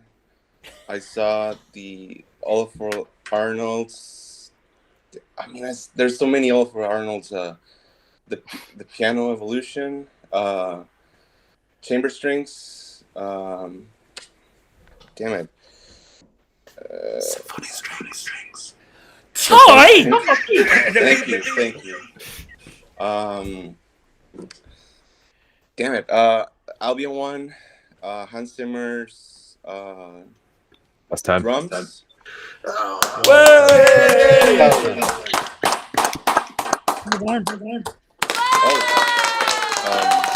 So I mean, Well done. So what will happen is we've got our team on. I've just been asked to say if everybody could mute when they're not talking, because we've got feedback or something. Okay, great. So what will happen next is our team will reach out to you to get your account details for the website, and you will get all of the libraries you just named. Oh God! Added to your account. Well done. Wow, this is. That's why I wanted him to have symphonic strings. He's got it. He's got it. Wow. He's got it. Thank you so Francisco, much. listen, thank you so much for joining us, and have a very happy New Year. No, thank you guys, and hopefully I will see. We'll reach out to you if there's a time that you're going to NAMM next year, or yeah. I hope I get by your booth, and wow, I got engaged last night, and now got the Spitfire libraries. Wow, this is the best week ever. Oh, that's fantastic. Well done, Francesco. Thanks, Francesco. All right, thank you guys. Thank you so much. Have a happy New Year. Happy New Year. See ya. Happy New Year. Guys, I'm gonna love and leave. Love you. I'm gonna go to Blenheim Palace. Go and look at the lights around Blenheim Palace now. Good for you, mate. Happy New New Year, Year so Ty. much. Happy New Year to everyone. I hope you all have an absolutely fantastic one and a really productive one. And maybe this time next year. Yes. Absolutely. Good to see you. Bye. Bye all. Thanks. Be good. Just for those who are watching, we've got one more insane game. And this is when I introduce Rob. Rob, I'm totally going to throw you under the truck here. Because, Rob, you're ostensibly a competitor, and I'm going to give you a challenge that will make us lose as much money as you can possibly manage. But, Rob, listen, it's so wonderful. We met in person at one of the Composers' Walks. You have an amazing story. Would you mind telling it in a brief form? Yeah, first of all, I'm going to introduce my drink. Oh, Rob, sorry. I've got this thing happening again. So I just need to refresh. 2 Okay. secs. Hey, Rob. Your microphone. Microphone, Christian. We're back. How many times do we have to tell you? So, Rob. If you always like this, Paul, you just keep on having to chisel away at him. Every single time. So I have a tradition of everywhere I go on holiday, I try and find the most local sort of like, shop that sells weird drinks possible. But I think this has come from my dad. This is a sherry from Spain called Don PX, and I've not opened it yet. It's so this is going to be like a bit of a live taste test. Excellent. I love that Cairo's drinking his astronaut mojito. It's like a plasma bag. The back of the bottle is very descriptive. Like this tiny English letters that I can just about read says, full of sensations, satisfying the pleasure. It is long, finishing, greasy and persistent. So, I don't want to ever drink anything that's greasy. Sounds like Sunny we'll Delight. We'll see if I can even get into it. There's about 500 people on the internet watching a man they've never met before open a bottle of drink they're never going to drink right now. Homai, how's your drink going down at the moment? It's all right. Getting there. I mean, after hearing your story, Andy, I just needed some sort of drink. Doesn't even matter. Yeah, mine's gone. If all else fails, Mine's I have gone. got a bottle of this as well, so we're all good.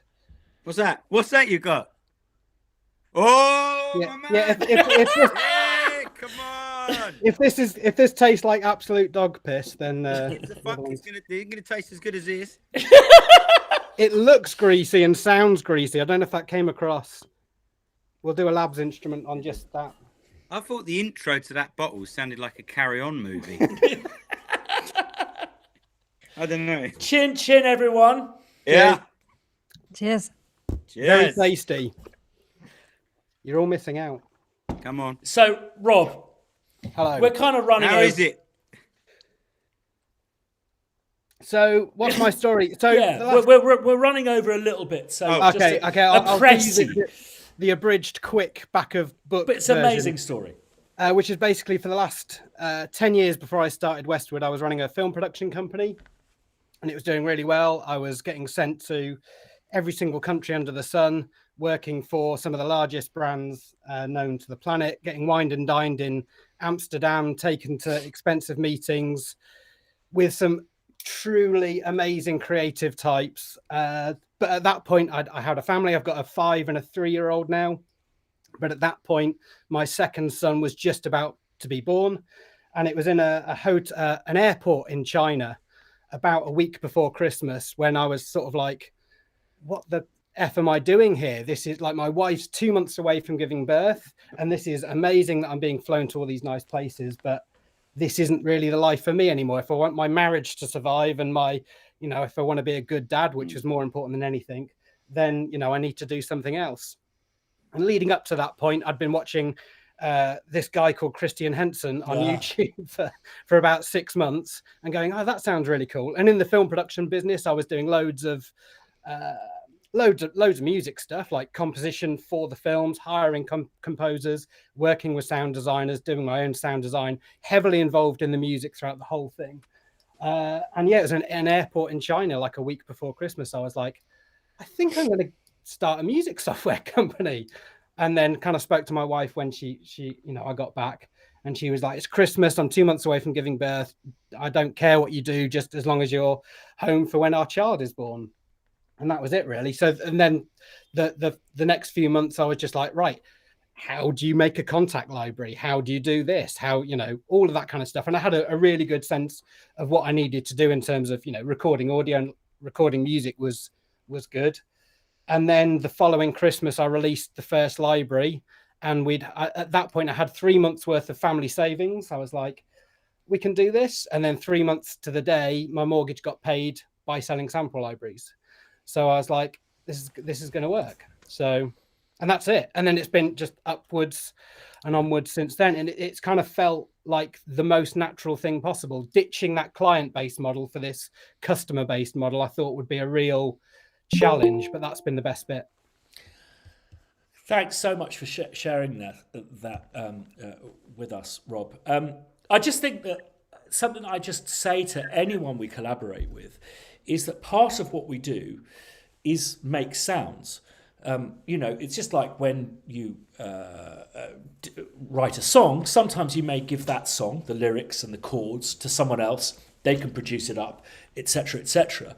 But the other side of what we do is make sounds. And if there's something that I'm really eager to encourage, is that why do commercial sounds need to be made by people who don't actually make music? Because I think that we tend to be better at it, dare I say. I don't know if you agree, Andy.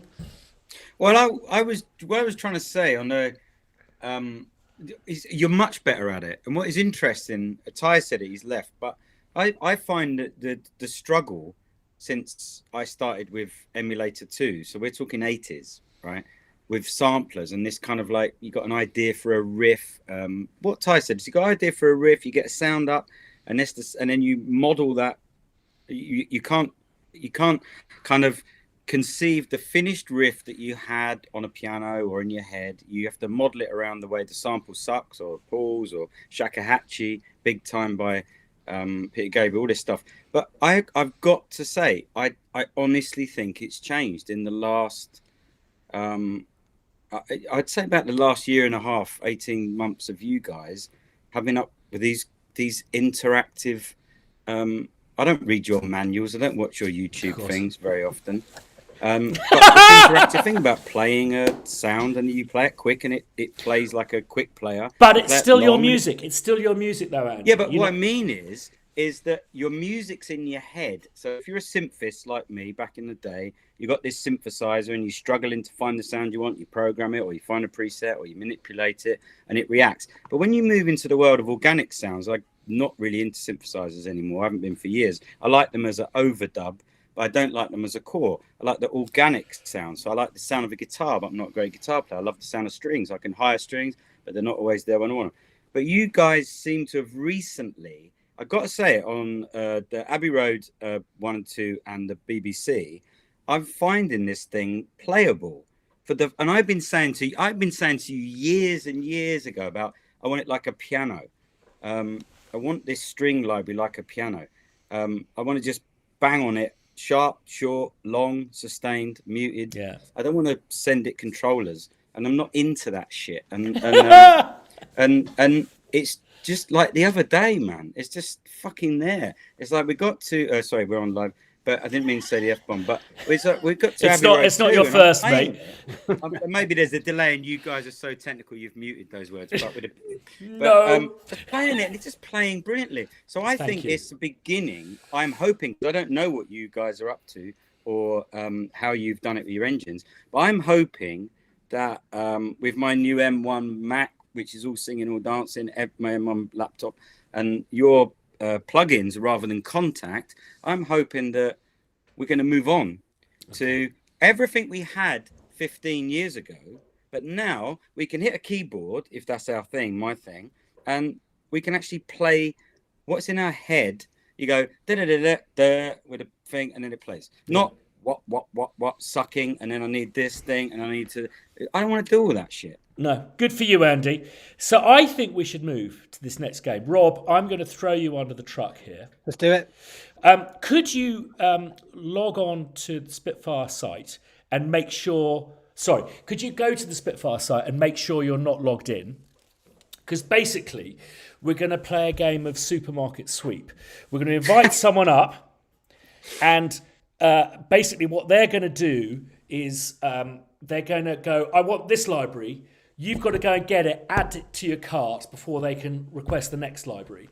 And as a friend, but also a competitor, it's your opportunity to lose us as much money as humanly possible. So can I start adding things now? No, don't add. No, you can't see my screen. Yeah, no, but you'll be able to share your screen. You want me to share my screen? That's a let's just do a practice one. So basically, at the bottom, there's a square with an arrow pointing up. That's share screen. So let's just check that we can do that. Oh yeah, I've got that.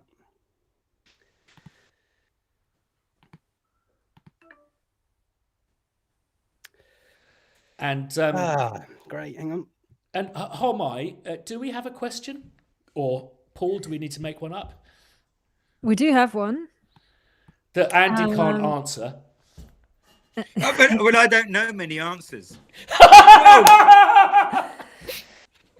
So the next question is name one of the string players in Spitfire Solo Strings library. Okay. So, Rob, I'll let you work with that. Paul, can I hand over to you because I've got to go to a special room. Yes. Yes. So that looks good. Rob, that looks great. I can see that. Yeah, that looks great. So why don't you unshare for now, and I'll let you talk amongst yourselves. Alba will invite someone on board. Homai will tell us who that is, and when I get back from the special room, we'll do this supermarket sweep. Excuse me. Yeah, so we've got a short delay. I think there's probably about 20 seconds or something like that between us talking here and it being broadcast on YouTube. So we have, the question will have gone out by now. Can I open up tabs? Alba would be tabs. Already start loading tabs with all of your information. Yeah, not yet. Paul, you've frozen. So do you know you've frozen, Paul? Oh, have I? Yeah. Let's. I'm gonna rejoin. Give me 1 second. Just restart.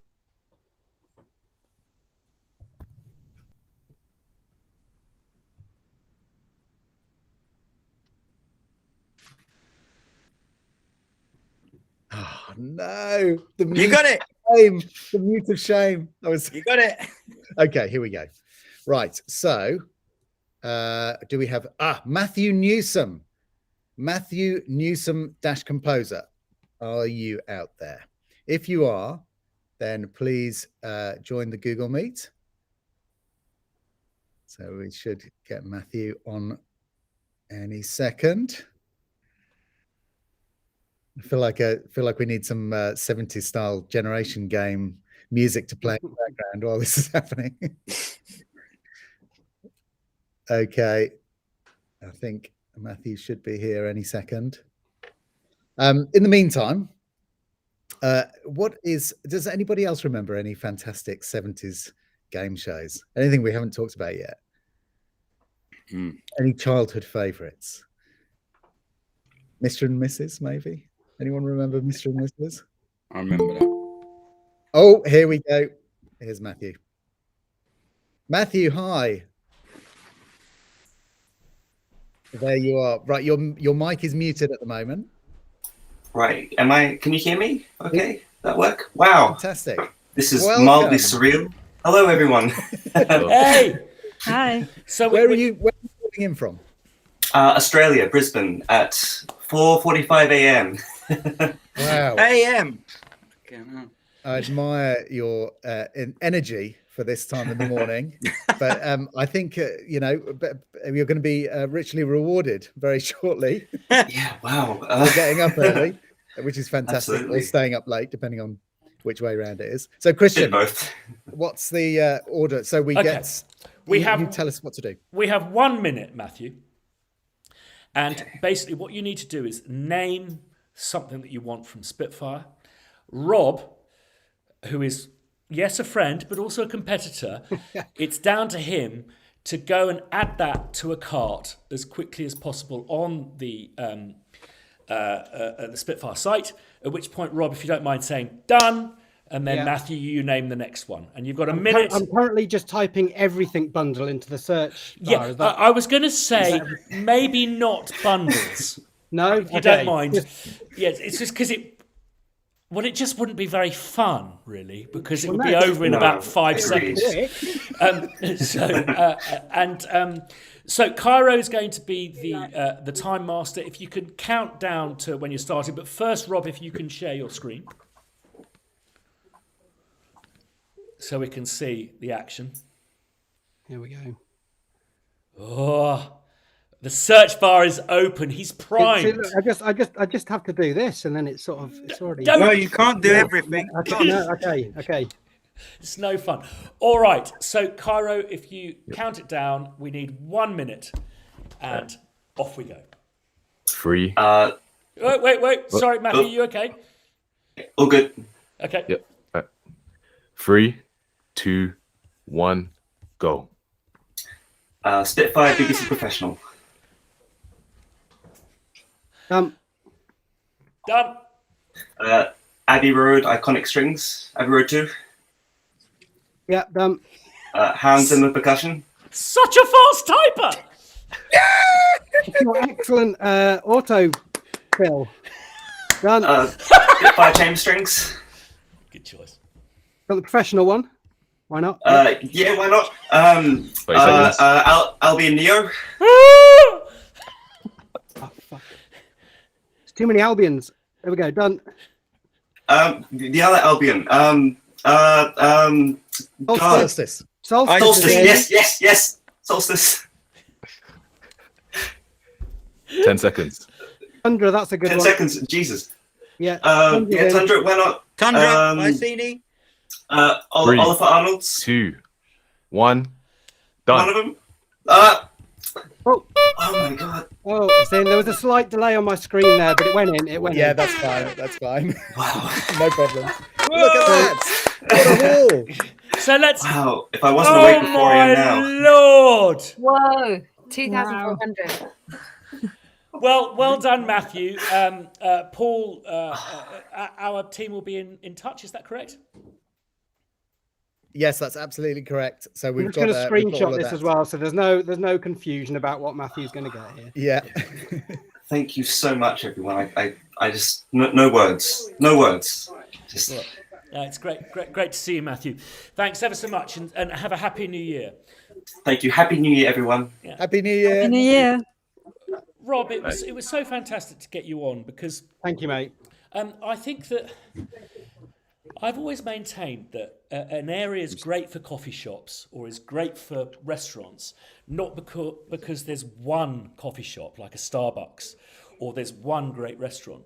And I think that Paul and I have always really welcomed more people making great stuff because it's how we push each other out. Paul, when we started, the design of sample libraries is just awful. And now orchestral tools push us on. I can see that you're applying the skills that you have with making films and branding to really take it to a next level. And it reminds me of like whenever Andy Blaney makes a demo, I just want to curl up into a ball, fetus-like, and just die. but then I go, I'm going to try harder next time. Would you agree that I think that this to create a marketplace is important?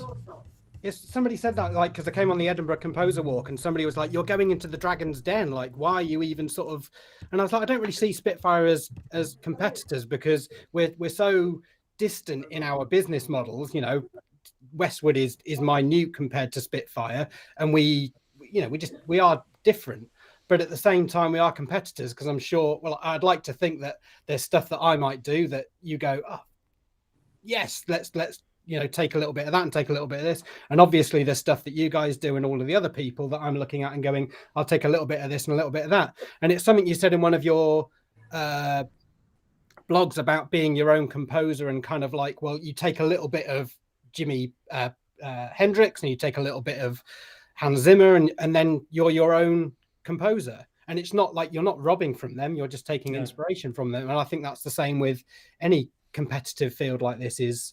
It's not competition. It's just, I'm going to do my thing and you're going to do your thing, and we'll both be great. Fantastic. So, well, Rob, it's really lovely to see you again, and hope to see you soon. And best of luck with Westwood. If you don't know Westwood, just check it out. It's absolutely fantastic stuff, and the way you present it is second to none. Thank you. Appreciate it. Cheers, mate. Guys, I want to just say, I'm going to sign off. I want to say Happy Christmas and a Happy New Year to everyone. Excellent. Looking forward to Happy New Year, Andy. New Year. Nice one, Paul, Christian, the whole team. Get some rat poison out, mate. Yeah. Well, all I have is this, and I have more. Okay, it's great to see you all. Rob, nice one, guys. So I'm going to head off as well, Christian. Stuff, I need to eat something. Lovely to see you all. See Happy you New later. Year. I'll see you. Bye. I think that we'll all sign off now. But I guess for those that remain, it would be lovely just to hear just in a short form, what your New Year's resolutions are, if any. So let's start with you, Cara. Do you have any New Year's resolutions? I don't usually make resolutions because I'm so bad at keeping them. That was terrible. Oh man, that's kind of hard. Well, something that you think you may do differently next year. Differently. I tell you what, I'll let you have a think about it and go. Yeah, I got it. Cool. Bishi, what about you?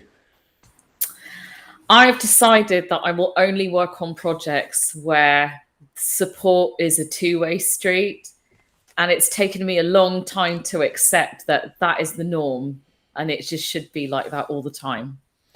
I would say hallelujah to that. I got to this point where I work on a series that is simply the best thing I've ever worked on, and they are the nicest, most supportive, collaborative people. And then when I went back to work with dickheads, it was like, oh no, this is not necessary. So, absolutely hallelujah to that. Yeah. What about you, Paul? I started, it's my New Year's resolution, but I kind of started it a little bit this year, but I'm going to formalize it more. And it's basically, there's a lot of stuff that I kind of harmonically that I love. And it's things like Howells, choral music and stuff like that, and Finzi and some of that, Vaughan Williams, the great kind of explosion of that kind of music, modal influence music, that I've always kind of fumbled my way to when I'm trying to write stuff like that. And what I've actually started doing is I've started sitting at the piano with the pieces in front of me and just working out, how did that sound happen? How did you get from here to here? Why is this passing note here? If you leave that passing note out, the whole thing falls to bits and you don't get the effect. So I'm trying to, so my resolution is to formalize that. So I make sure that every week I am doing at least a certain number of hours study. And I'm not sure quite how I'm going to diarize it yet, but I'm going to put it in my diary, and I'm going to make sure that for that period of time, I'm sitting studying and increasing my ability to try and translate the music that is coming into my head into, knowing how to get that directly out, when I'm writing. So that's my resolution. Thank you, Paul. Before I move on to you, Rob, just hold. I've got to do this restart thing as well because it's glitching. 2 seconds. To Matthew and Francesco to get in touch with the team, either through the website or through the chat on YouTube, just to make sure that we don't, miss you if you're not already in the system. Okay, back to you, Christian. Rob, what's your New Year's? You're muted. It's like 8 times now. Sorry. Okay, Rob, your so we know what yours is, Christian, is to sort of have some better understanding of technology this year. Or... I think a lot of people at Spitfire would say actually the mute button on Henson would be quite a good thing. So Rob, your New Year's resolution? I need to take a bigger risk this year. I'm always guilty of I think somebody once said, if you're not failing, you're not trying hard enough. And I've been quite fortunate that sort of the risks I've taken up until this point have always paid off.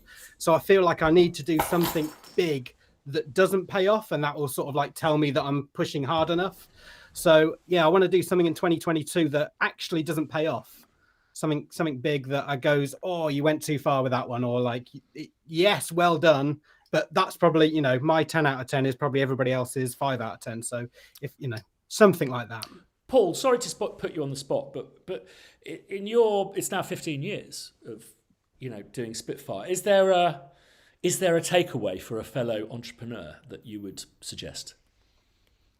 I'm probably the worst person because my motto for life, which is leap and the net will appear. And this has been the way that Christian and I have always gone into projects. Somebody said, I gave a seminar recently, and somebody said something which I really loved, which was an extra bit to that kind of saying of leap and the net will appear, is that it's when you give up, that's when you hit the ground. If you don't give up, the net will eventually appear. So that would be my only thing. Would be, I love the idea that you're going to take a risk, you're going to do something, push yourself a little bit beyond. And I would just say, don't give up. When you get to that point where you're thinking, oh God, no, if you can just get to the end, because 99% of people fall away. And if you can be in that 1% of people that are just keep going. Keep going. And that's the same with the music industry. I mean, Rob, if I had one, I've got a little trio of things that I think that certainly Paul and I have observed, and that is be generous, be brilliant, and listen. And I think that's kind of an interesting triangle, because if you're massively narcissistic, you won't listen. And I think being generous first. I mean, the minute you are thinking about profit, you are immediately in a conflict of interest with the people that you're hoping to support your business, i.e. your customers. So that's my thoughts. Oliver, back to New Year's resolutions. I'm trying not to move house next year, and trying to get at least one night of, let's say, 7 hours straight sleep. That'd be amazing. That'd be really beautiful. I have a newborn and a toddler, and it's been the toughest work I think I've ever done. I'm so going to come out and see you, and I'm a ninja now. I've had 3 of them, so I can take care of that for one night. You can babysit while I get out. Absolutely. Go out and get drunk. Cara, have you thought of anything? Yeah, I didn't want to. Do you want to take more risks as well, like Paul said and like Rob said? I also want to just become more organized when it comes to making stuff. Just when it comes to project files or just organization. I'm not a very organized person, but I want to try and get better at that for sure. Yeah. Good for you, Caro. I mean, I have to say this whole taking risk thing is, and it's something that our political class don't recognise anymore. There's no contrition. Is that if you actually make a mistake, that's how you learn and progress. If you're just not making mistakes, you're treading water. And I think that's really, really important. And there's been certain projects that I do. I want to push the envelope, go too far. Solstice, I really wanted to push the envelope. And to be honest, I don't think we crossed that line. We got close with the stack, but I want to make something heinous next year that no one likes. Sorry, Paul. My one thing, just on a personal level, is simplify. And what I'm going to do every day next year is just to look at what I've planned for that day and take away one thing, because often that one thing will be the thing that pushes you over the ledge. I think that phrase, "the glass runneth over," is perfect, because you've got a big pint cup, but it only takes a tiny drop, and suddenly you're getting the flannels out and stuff like that. So that's what I'm going to do. I think we should wrap it up there. Look at that, Paul. 7 o'clock on the dot. I really thank you so much for joining us. I mean, the only regret I have of this winter warmer is that we didn't get to answer more of your questions because we had so much talking to do. I guess that's a product of us not seeing each other in person for so long. But thank you so much, everyone, for your support, not only of Spitfire, but of Labs, of Essay Recordings, Composer Magazine, and of Piano Book. And I'm very excited about next year. I think we're entering into an amazingly exciting period. So look after yourselves and stay healthy, be prosperous, and have a wonderful new year. But remember, be generous, be brilliant, and listen. Brilliant. See you later, guys. Well done. Thanks, everyone. Bye. Bye. Bye.